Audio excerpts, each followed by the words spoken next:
With the drop in temperatures like he's talking about, the risk of house fires goes up. And the Lexington Fire Department wants to make sure that people are safe this fire season. So firefighters are helping people install smoke detectors for free. Rebecca Smith caught up with one homeowner who took advantage of the free program today. Greg Thomas doesn't want a chance not having a working smoke detector.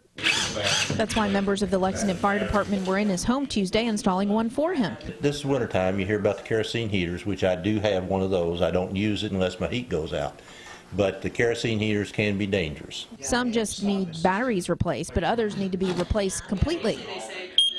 So the signature mark that you need to completely replace your smoke detector is when you look on the back, look at the date that it was manufactured, and if it happens to be over 10 years old, then that's when you know you need to have the thing completely replaced. These detectors being given away have a value of $35 and are free to anyone in Fayette County thanks to a donation from the Red Cross. If it's free, it's for me. The only rule, you have to let the firefighters come out and install it for you.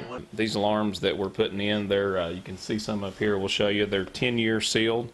They're low maintenance. All you got to do is test them once a month. Once we put them up, they're ready to go, and they should last 10 years. The fire department's already installed more than 1,000 smoke detectors since the summer. In Lexington, Rebecca Smith, WKYT. The smoke detectors are battery operated, not wired. If you want firefighters to come install a detector, just call the department. You can find their number on our website at WKYT.com.